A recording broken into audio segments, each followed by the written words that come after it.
en PowerPoint. Tati, ya estoy grabando.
Estimados estudiantes, sean bienvenidos una vez más a las clases virtuales que Universidad Rural de Guatemala tiene a disposición de ustedes. El día de hoy nuevamente nos encontramos en una sesión más del curso Ecología Humana. Para mí es un gusto poder compartir con ustedes la semana número 5 con los siguientes temas: curvas de crecimiento poblacional, sucesión y biodiversidad, cuarto principio del sostenimiento de los ecosistemas. Este es una parte introductoria a los sistemas que veremos en las posteriores semanas. Antes de iniciar el curso, vamos a dar unas previas del mismo. Y la primera, si usted necesita el material de estudio, recuerde que estas clases están siendo grabadas y están siendo posteadas en la página de Universidad Rural de Guatemala. Usted puede redirigirse hacia la pestaña de descarga rápida y puede obtener la presentación que usted está viendo proyectada.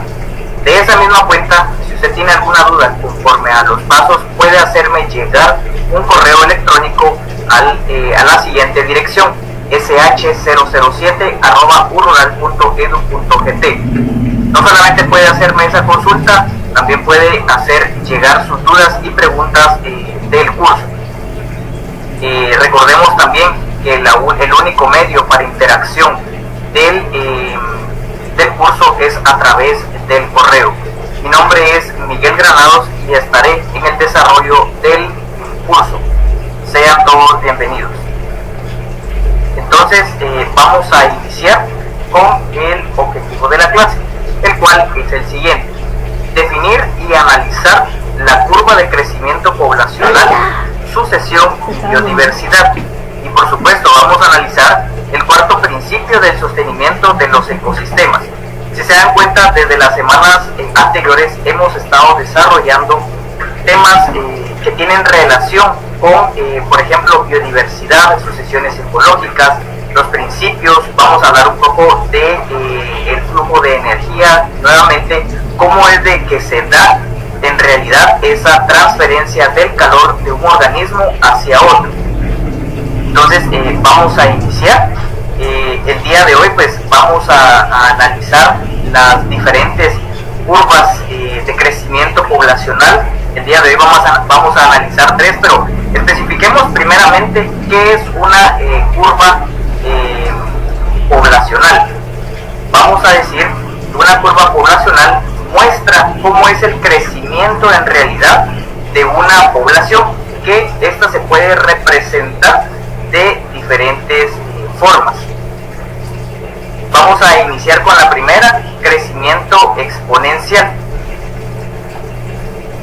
Cuando hablamos de crecimiento exponencial, vamos a decir que este será un modelo demográfico, es decir, que también va a estar en función de la ecología, el cual va a servir para modelizar el crecimiento de las diferentes poblaciones.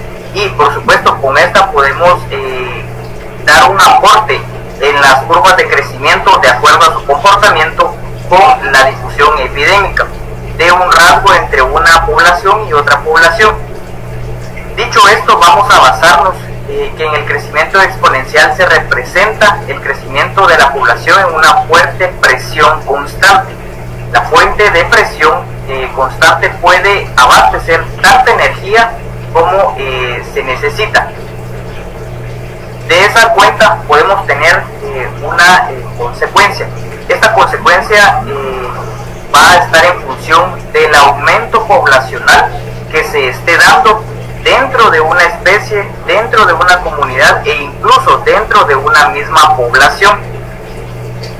Hay que tener en claro y tener en cuenta que existe una aceleración también conforme al crecimiento de la población, que esto va a ir también enfocado a lo largo del tiempo y por supuesto de la concentración del abastecimiento del alimento. Es decir, en mi curva de crecimiento exponencial yo puedo ejemplificar de acuerdo a la producción de alimento que se dé. Tomando nuevamente el ejemplo de las sucesiones ecológicas de la red trófica, podemos decir que si los productores, valga la redundancia, no producen alimento para los consumidores primarios, podemos decir que va a haber un declive en la curva de crecimiento exponencial, que tal vez usted me puede decir, bueno, es crecimiento, tiene que ir hacia arriba, pero también se dan casos en las que las curvas también tienden a disminuir. Esto pues lo vamos a ver más adelante y vamos a ver cada una de las diferencias. La curva de crecimiento poblacional está dada en función del ejemplo que estamos viendo nosotros en pantalla. Si nos damos cuenta, tenemos este ejemplo bien marcado de cómo se representa esta curva poblacional de crecimiento exponencial como tal. Vamos a analizar entonces la siguiente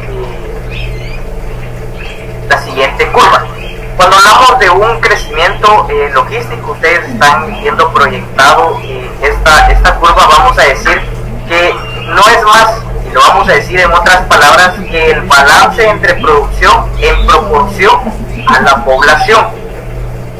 Esto también va enfocado a las pérdidas en proporción a la oportunidad de interacción de los individuos. Por ejemplo, se puede decir que una especie que sufra del crecimiento va a empezar a subir de manera exponencial, pero como bajó la cantidad de alimentos, el crecimiento debe cambiar, tal como explicábamos en la curva de crecimiento exponencial. En esta se da la misma situación. El modelo logístico, de acuerdo a esta curva, es en realidad limitado, es decir, no se puede limitar por su fuente. Esto va a ir en función de la presión constante que no limita el crecimiento y que por supuesto va a tener una limitante conforme a la superpoblación. Si podemos darnos cuenta, tenemos la curva en pantalla. Esta curva pues nos representa el comportamiento que se va a dar de acuerdo a las interacciones dentro de las especies, dentro de la misma comunidad, dentro de la misma población. Vamos con la siguiente curva de crecimiento. El crecimiento en una fuente de flujo constante. Esta es una de las curvas de crecimiento que vamos a estar utilizando con mayor frecuencia para medir cómo es de que se da el comportamiento de las especies dentro de su hábitat, y ya lo hablamos anteriormente. Recordemos que los ecosistemas utilizan muchas fuentes cuyo flujo es controlado por sistemas externos. Podemos hablar, por ejemplo, la dependencia que va a existir de una especie de otra, es decir, la dependencia que los consumidores van a tener directamente de los productores. Si los productores no generan energía y esta energía va a ir en función del alimento que los consumidores necesitan, entonces los consumidores secundarios tampoco tendrán ese transporte de energía, ese alimento que necesitan para poder desarrollarse y crecer. En ese mismo orden de ideas podemos decir que los depredadores entonces tampoco tendrán esa capacidad de alimento. ¿Qué flujos externos también están influenciados en dentro de esta misma curva? Podemos ejemplificar el sol, la lluvia, podemos también ejemplificar el viento y las corrientes del río. Analicemos cada una de ellas. Cuando nosotros realizamos análisis sobre los flujos, las fuentes de flujo constante, vamos a decir que el Sol es una determinante para ello. ¿Dónde la podemos enfocar? Lo hemos hablado en las clases anteriores y lo vamos a volver a repetir. El Sol es la fuente principal y primaria para los procesos fotosintéticos y los procesos moleculares. Con esto estamos diciendo de que el Sol, si no llega en las cantidades adecuadas, que sabemos que el flujo del Sol es constante, pero dependerá del organismo vivo la cantidad que pueda percibir. Esto también está influenciado y está en función de la corriente de la lluvia, las precipitaciones, el viento. Son los mismos factores que están entrelazados y que son ejemplos de fuentes de flujo. Hablemos de la lluvia y vamos a enfocarnos un poco haciendo una comparación. Si tenemos mucha precipitación, tenemos una lluvia constante en alguna región, entonces algunas especies, de acuerdo a su trabajo fotosintético, a su trabajo molecular, a todo el trabajo interior que se pueda dar, puede que sobreviva, porque el agua, recordemos que es parte de los nutrientes que necesita, ejemplificando a las plantas, pero también se puede darse un deceso por exceso de este nutriente. Entonces, de esa misma cuenta sucede con el Sol. Si existe un exceso en el nutriente, esta puede verse afectada y puede alterar sus mismos componentes, su mismo sistema interno. Analicemos el viento. Nuevamente enfoquémonos en una planta. Si existe, o en una plantación mejor, porque así podemos ver la diferencia. Si existe una plantación y que pues de repente en la madrugada del día de ayer, de la noche de ayer, podemos darnos cuenta de que de alguna manera el viento pues arrasó con toda la plantación. Propongamos un ejemplo de banano, con toda la plantación de banano, y de alguna manera pues arruinó toda la plantación. Este va a estar marcado como ejemplo como una de las fuentes de flujo constante, y esto también va a influir en el crecimiento de la fuente de flujo constante. Es decir, si el día de ayer tuvimos precipitación y tuvimos un deceso de tantas plantas dentro de la plantación de banano, entonces teníamos en la parte de arriba, tal como nos lo muestra la curva, teníamos al inicio una cantidad de plantación de banano y se reduce con estos escenarios. Nuevamente pues retomamos, por ejemplo, que el exceso del sol quemó algunas plantas, por ejemplo, o que la lluvia de alguna manera pues afectó la plantación, viene en disminución, y nuevamente pues nos damos a la tarea de regenerar o de nuevamente plantar estas especies. Eso tomándolo como base para poder entender que el hombre también interviene dentro de estas curvas de crecimiento, porque bien en la plantación podemos de alguna manera ayudar a regenerar esto. Pero ¿qué sucede en los bosques? Tal vez el hombre no tiene acceso. De esta cuenta pues le corresponde al mismo bosque regenerarse naturalmente, y esta es una de las ventajas bastante fuertes que tiene estos bosques al poder regenerarse ellos solos, porque no solo se está generando de una manera natural, sino que su proceso biológico no se está alterando. De esa misma cuenta, en ese mismo orden de ideas, tenemos el viento y las corrientes de los ríos. En las zonas de ribera sabemos nosotros que pues son un soporte muy importante para estos flujos de río. Las zonas de ribera son los bosques que se ubican a los costados de las corrientes de los ríos. ¿Cómo nos ayuda en esto? Te podrá decir, bueno, llega una correntada y se lleva todos los árboles. Al contrario, estos ríos, vamos a decirlo coloquialmente, amarran el suelo.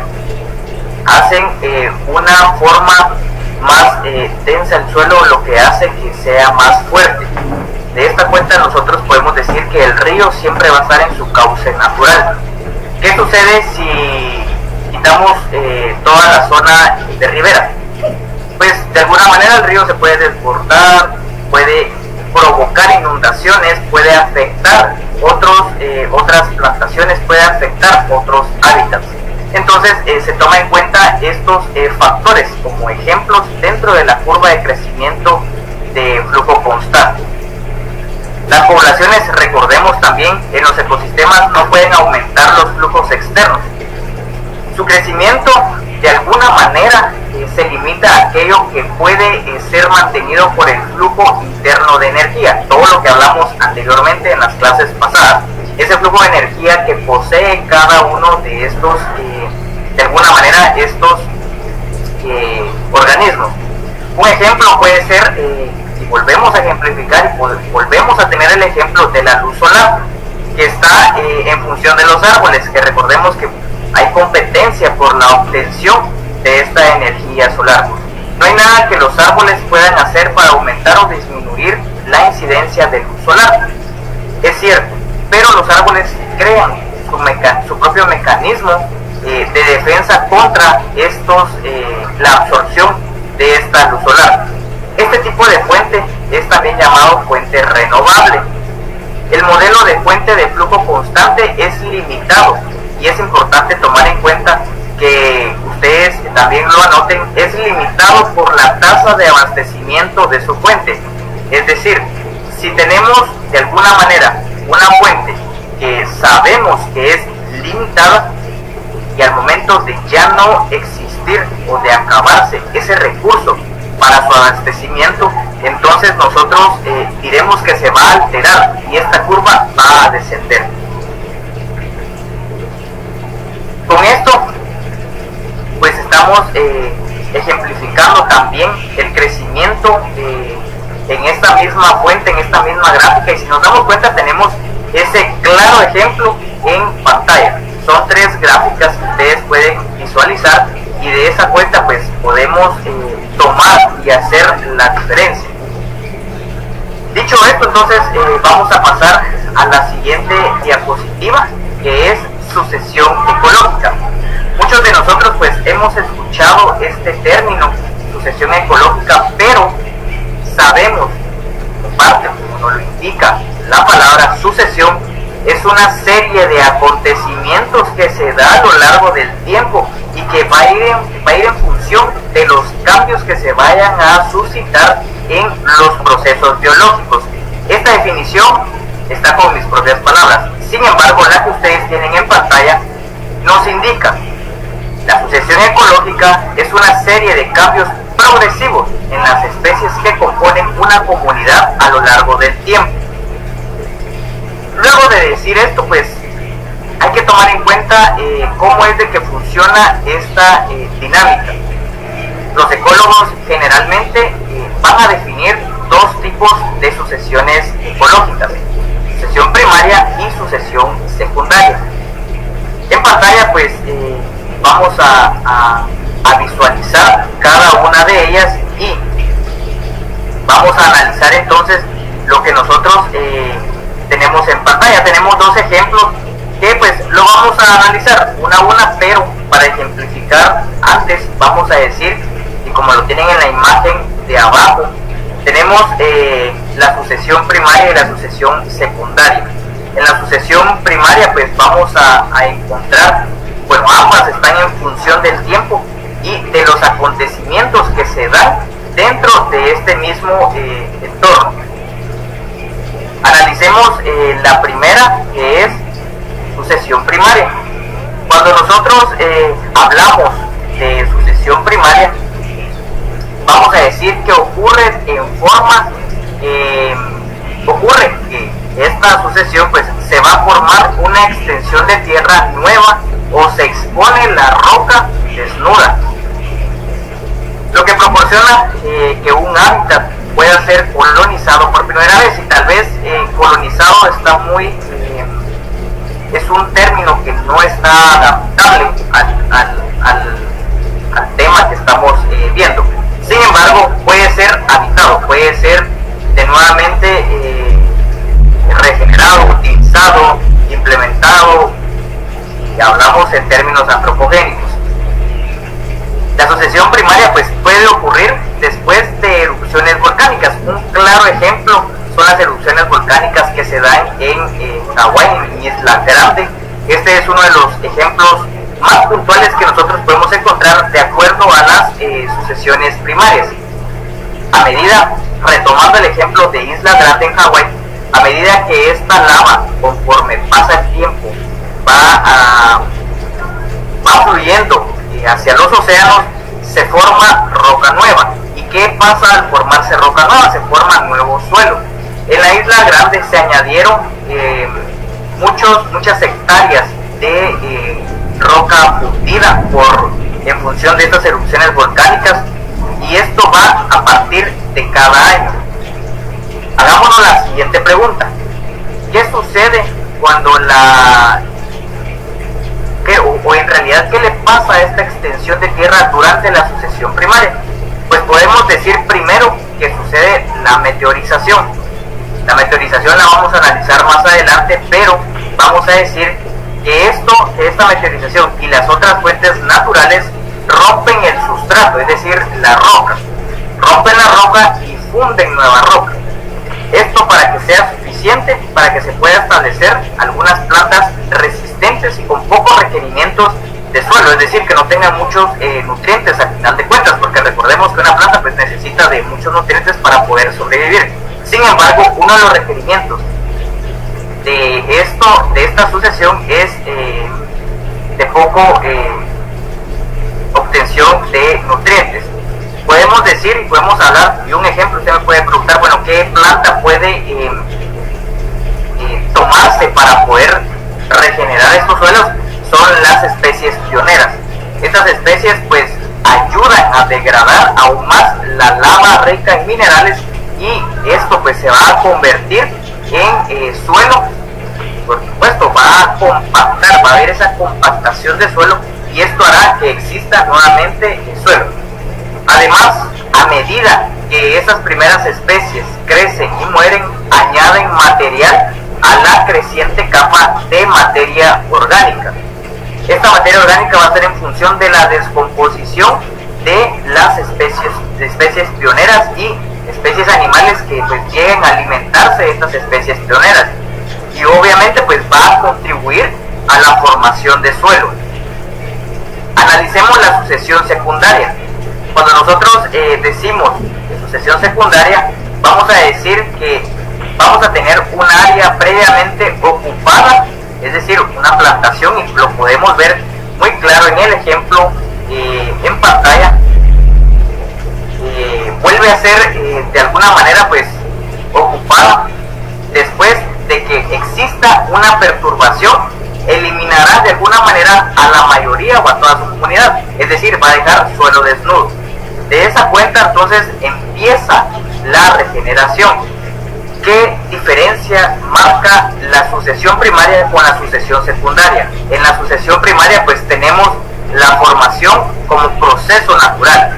En la sucesión secundaria ya tenemos el establecimiento de un suelo, ya tenemos el establecimiento incluso de especies vegetales, y también llegan especies animales, y que por funciones, por de alguna manera perturbaciones que tiene este suelo, pues debe de volverse a generar. La diferencia puntual es que existe un suelo, y en la sucesión primaria no existe suelo.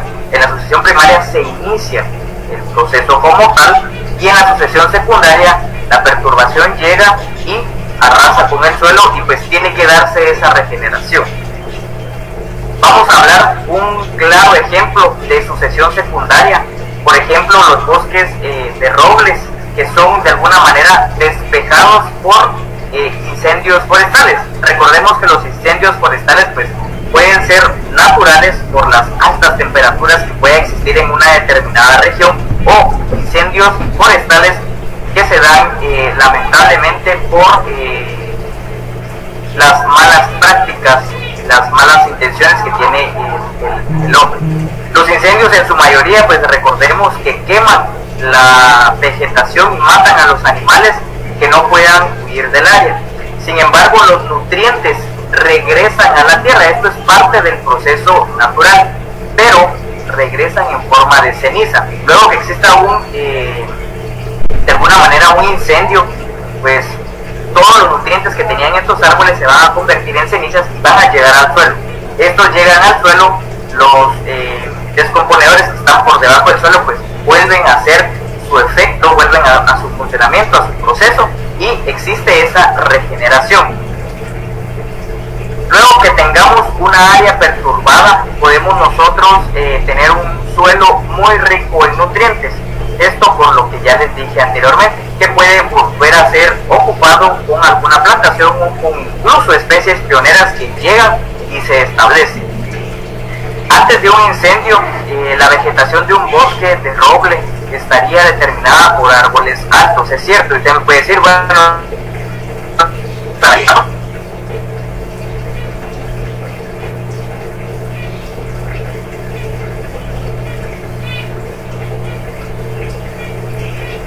esta estaría dormida, como dije anteriormente, por su gran altura. La altura les hubiese ayudado a obtener la energía del sol.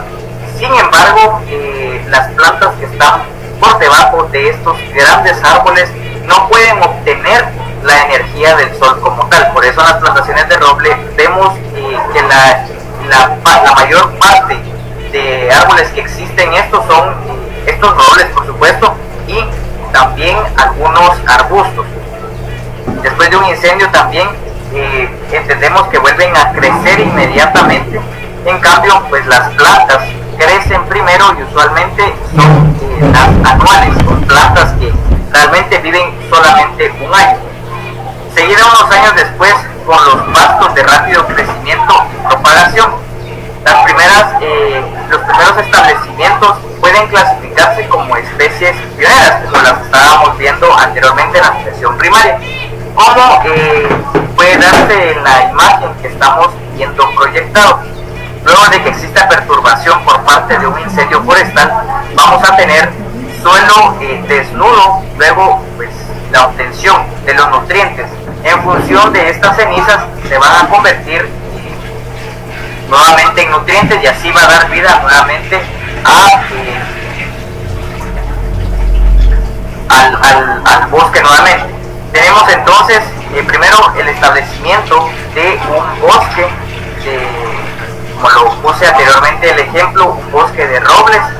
Se da el incendio forestal. En la imagen número 3 de esa misma imagen pues vamos a tener el incendio que pues acabó con todo, y finalmente tenemos el producto de ese incendio, es suelo desnudo. Luego tenemos en la imagen 5, en el recuadro 5, que por parte de la quema de estos árboles, y con esto no queremos decir de que bueno, voy a ir a quemar todo un bosque completo porque pues se va a regenerar, y no, esto es un proceso de años. Recordemos que los robles pues, son árboles que tienen de alguna manera gran parte de su vida en estos bosques, y son árboles de muchos años. Luego de que estas cenizas se transformen en nutrientes, pues van a llegar las especies pioneras, y así puede darse la sucesión secundaria. De esta forma pues hemos puntualizado la diferencia entre sucesión primaria y sucesión secundaria. Vamos a pasar al siguiente tema. Con ello pues vamos a hablar un poco sobre sucesión y biodiversidad. Muchos de nosotros pues hemos conocido parte de la sucesión biológica, de la sucesión ecológica, pero ahora vamos a relacionarlo con el tema sucesión y biodiversidad. En la sucesión ecológica pues puede apreciarse muy rápidamente y fácilmente en eventos geológicos. ¿Qué eventos geológicos? Nuevamente pues volvemos a poner el ejemplo de las erupciones volcánicas. Vamos a decir que por un lado pues el magma que es expulsado a través del cráter y los materiales hirvientes provocan de alguna manera que se enfríen y que estos se vayan añadiendo a nuevas capas vírgenes del sustrato de la Tierra, como ocurre por ejemplo en islas volcánicas del Pacífico, que exponen paulatinamente su tamaño. Hablemos un poco de esto. Una vez que se enfría el nuevo terreno que va a estar en suelo desnudo, la sucesión primaria empieza e inicia. Aquí damos paso a la sucesión primaria, que tiene lugar por supuesto para poder regenerarse. A través del paso del tiempo vamos a poder decir que se va a dar un nuevo ecosistema y surgirá nuevamente en donde había iniciado. ¿Qué sucede luego de esto? Al mismo tiempo que se da este proceso de sucesión primaria, los volcanes pues también van a arrasar ecosistemas existentes, van a incendiar bosques y sepultar de alguna manera el hábitat de especies que van a ser terrestres, incluso las acuáticas. Y se podrá decir, bueno, el agua apaga el fuego, pero muchas veces hay especies acuáticas que también forman parte del ecosistema terrestre, y estas forman alimento y algunas se alimentan de ambos ecosistemas. ¿Qué sucede cuando pasa esto? Esto obliga y empuja a las especies a una lucha por adaptarse a un nuevo territorio, que es parte del proceso natural dentro de las especies. El proceso de adaptación, recordemos que forma parte de estos eventos geológicos, forma parte de estos eventos que puedan darse dentro de la naturaleza. Esto va a permitir que ciertas especies se desarrollen, pero otras no se van a desarrollar, y ahí es donde viene la extinción de las mismas especies, y esto va a hacer que se ocupen que antes pertenecían a otras. Por ejemplo, como ocurre con las especies vegetales que de alguna manera se nutren de territorios incendiados, que parte de eso es su alimento. Un terreno incendiado, pues estas especies se van a alimentar de estos restos quemados. Solo hagámonos una idea de la abundancia y diversidad de microorganismos que pueda existir de acuerdo al tamaño y a la magnitud que pueda darse de los incendios. Solo 1 gramo de tierra fértil es posible para encontrar 1.000 millones de bacterias y casi 1 millón de organismos más si les juntamos los hongos, las algas y los protozoos. Estos primeros seres vivos son microorganismos. Nuevamente vuelvo a repetir por si usted desea anotar: solamente en 1 gramo de tierra fértil podemos encontrar 1.000 millones de bacterias y casi 1 millón de organismos si juntamos los hongos, las bacterias, los protozoarios, las algas. Todo esto lo podemos encontrar en 1 solo gramo de tierra fértil. Se podrá decir, bueno, es tierra fértil y debe de estar libre de estas bacterias. Al contrario, las bacterias ayudan a los procesos en las plantas para poder desarrollarse. Si nos damos cuenta, en pantalla pues tenemos parte de 2 suelos. Primero, en la primera imagen podemos ver un hábitat que, pues de acuerdo a la sucesión primaria, pues por incendios forestales se inició esta sucesión, mientras que en la segunda imagen tenemos un incendio que fue provocado en una plantación y que, si se dan cuenta, inicia la regeneración de forma natural. Vamos a pasar ahora al siguiente tema, que es fuego y sucesión. Cuando nosotros hablamos de fuego, podemos decir que este pues no va a tener impactos positivos. Si puede ser utilizado el fuego, por supuesto, para hacer barreras cortafuegos, para evitar la propagación de algunas enfermedades entre plantaciones. Pero también los incendios tienen efectos negativos que son provocados ya sea por el hombre o por incendios naturales, extensos sobre la diversidad vegetal. Leamos entonces, los bosques tropicales también están sometidos a incendios causados por los seres humanos con el fin de talar árboles. Este es uno de los escenarios y una de las razones por las que el hombre también inicia esta secuencia de los incendios. Los incendios causantes de deforestación, que son más comunes en bosques alterados, pueden ser de intensidad variable y quemar árboles en pie, incluso quemar completamente el bosque, dejando el suelo totalmente desnudo, como lo hablábamos anteriormente. La tala es uno de los claros ejemplos y puntuales razones por las que se provoca el fuego. Pero usted podrá decir, bueno, si se da de forma natural, pues no podemos decir que el hombre lo realizó. Obviamente, no podemos decir que es razón la deforestación para crear incendios. Los incendios naturales, pues ya lo dijimos, está en función de las altas temperaturas que se dan dentro de estos bosques. Los incendios son poco, de alguna manera, corrientes en la mayoría de los bosques pluviales, es decir, en donde existe abundancia de precipitaciones pluviales, inalterados, formado de hecho por árboles de gran altura. Estos árboles pues permiten de alguna forma que exista más atracción del proceso del ciclo del agua, y en los que predomina una cubierta de copas cerrada debido al microclima húmedo. Y esto, de alguna manera, esta forma de poder presentar ante la adversidad del ecosistema, la gran copa de los árboles hace que de alguna manera sea un mecanismo de defensa. ¿Ante qué? Ante las especies, de alguna manera, pues que están en competencia. Sin embargo, podemos decir que los bosques pluviales pueden resultar más susceptibles a los incendios en los periodos de sequía intensa, como la que se experimenta durante los últimos años, que pues se produce el fenómeno del Niño. En estos bosques pues que no están adaptados al fuego, puede hacer desaparecer prácticamente corteza gruesa.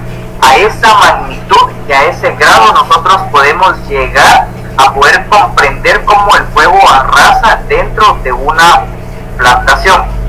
El daño causado pues que se da a estos ecosistemas es muy alto. El grado de recuperación, por supuesto que también va a ser va a demorar mucho. El grado de recuperación y la necesidad de llevar a cabo intervenciones en rehabilitación dependen de la intensidad de los incendios. Por ejemplo, si nosotros tenemos acceso a un bosque pues, que de alguna manera en la que de alguna manera se inició el fuego por intervención del hombre, podemos regenerarlo. ¿Qué sucede en donde no se tiene acceso? Tiene que regenerarse nuevamente por efectos naturales, por formas naturales. En los bosques tropicales también están sometidos a incendios. Parte de estos bosques están ubicados en Guatemala, por eso es que hemos escuchado en muchas ocasiones que se inician incendios forestales que son causados por seres humanos por la finalidad de obtener madera, es decir, de talarlos y de tener esta madera. ¿Qué otra razón es muy puntual por la que los seres humanos inician el fuego? Es simplemente por la agricultura. La agricultura, pues usted podrá decir, bueno, es la actividad la cual a mí me da de comer por esta actividad, pero de alguna manera estas plantaciones que se ven afectadas por estos bosques, que se ven afectados por incendios, están en función de la razón de la agricultura. Los incendios causantes de deforestación que son más comunes en los bosques alterados pueden ser de intensidad variable y quemar árboles en pie, incluso quemar completamente el bosque dejando el suelo desnudo, como lo hablábamos anteriormente.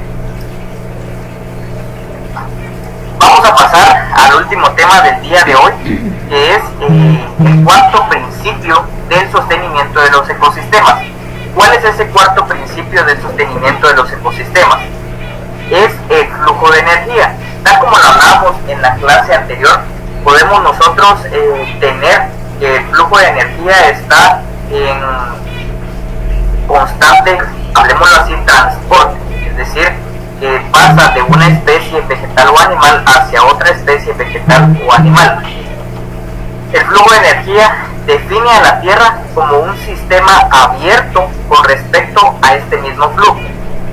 Se los mencioné al inicio de la clase, se los vuelvo a mencionar como nos indica la literatura. El Sol es la principal fuente de energía. La Tierra equilibra dicho flujo de energía. ¿Cómo es de que la Tierra vaya a equilibrar? Usted me podrá decir, bueno, la energía, parte de la energía proviene del interior de la Tierra y ahí se concentra. Pero la transferencia de calor hace que sea posible este flujo de energía. Veamos el ejemplo que tenemos en pantalla. Es un ejemplo claro de, usted me puede decir, es una cadena alimenticia o es una red trófica, en efecto. Pero dentro de esta podemos tenemos una pequeña leyenda para poder entender este proceso, cómo es de que sucede. La línea amarilla tenemos el flujo de energía. La línea amarilla va a ser el flujo de energía. El ciclo de la materia lo vamos a establecer como una línea delgada azul, tal como nos lo muestra la imagen. ¿Cómo nosotros obtenemos la energía? Puede ser obtenida de acuerdo a la fuente principal, que es el Sol. Esta llega directamente al proceso fotosintético que se da en una planta. Esta planta es alimento del consumidor primario. Va a ser también, de alguna manera, un factor determinante para el flujo en la respiración. Con esto ya tenemos dos direcciones hacia dónde se fue este flujo de energía, hacia la respiración y hacia el consumidor primario. ¿Cómo se concentra esto en el consumidor primario? El consumidor primario lo va a expulsar a través de respiración y va a ser energía para el consumidor secundario, pero no se queda ahí. Este consumidor primario va a transportar ese flujo de energía hacia los descomponedores, obviamente pues cuando su vida tenga un deceso como tal. Los árboles también van a formar parte y van a contribuir con ese flujo de energía hacia los descomponedores. ¿Qué sucede con el ciclo de la materia? Los descomponedores van a hacer llegar esta materia hacia los nutrientes, hacia los productores y por efectos del escape de los lixiviados, que no es más que un líquido resultante de los procesos metabólicos que se dan en función de los animales, en función de las plantas. Los consumidores secundarios también van a contribuir a ese ciclo de la materia. ¿Qué sucede en el transporte del flujo de energía hacia el consumidor secundario? Este va a dar la respiración y este va a contribuir hacia los descomponedores. ¿Qué sucede con los descomponedores? Tenemos que va a ser una fuente de transporte de calor hacia otros procesos metabólicos, y con esto pues volvemos a iniciar todo este flujo de energía. Este es solo un ejemplo de cómo nosotros podemos entender que se da este transporte o este flujo de energía.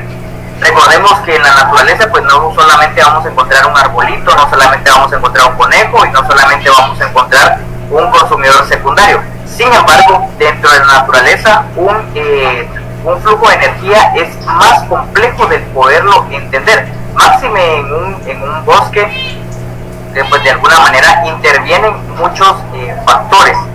Con esto pues hemos concluido el día de hoy con el tema que teníamos para desarrollar, y con esto pues vamos a dar una pequeña introducción de los siguientes temas. Esta clase de alguna manera va a servir para poder comprender cómo funciona ese famoso flujo de energía que ya lo veníamos desarrollando desarrollando en clases anteriores y que solamente lo teníamos como una definición, como un concepto, pero el día de hoy pues ya podemos comprender cómo es que se da ese transporte de flujo de energía e incluso se da en los seres humanos. Vamos a pasar ahora a la sección de preguntas y con esto damos por finalizado el desarrollo del contenido de la clase número 5. Pregunta 5.1. Defina 3 formas de curvas en el crecimiento poblacional. 5.2. ¿Qué es sucesión ecológica? 5.3. Mencione el tiempo que se define para la fase de madurez en los incendios forestales. Estaba en una imagen sobre el tema de incendios forestales. Ahí pueden analizar este tiempo en la fase de madurez. 5.4. Mencione la diferencia entre sucesión primaria y sucesión secundaria. Fue muy puntual y lo aclaramos en el desarrollo del tema. Y 5.5. ¿Cuál es la principal fuente de energía dentro del flujo de energía? Con esto, entonces, estamos concluyendo los temas vistos, los temas que teníamos programados para el día de hoy. Sin otro particular, quedo muy agradecido y en nombre de Universidad Rural de Guatemala extiendo un sincero agradecimiento por el favor de su atención. Damos por finalizada la clase número 5 del día de hoy, esperando contar con su presencia en la siguiente clase.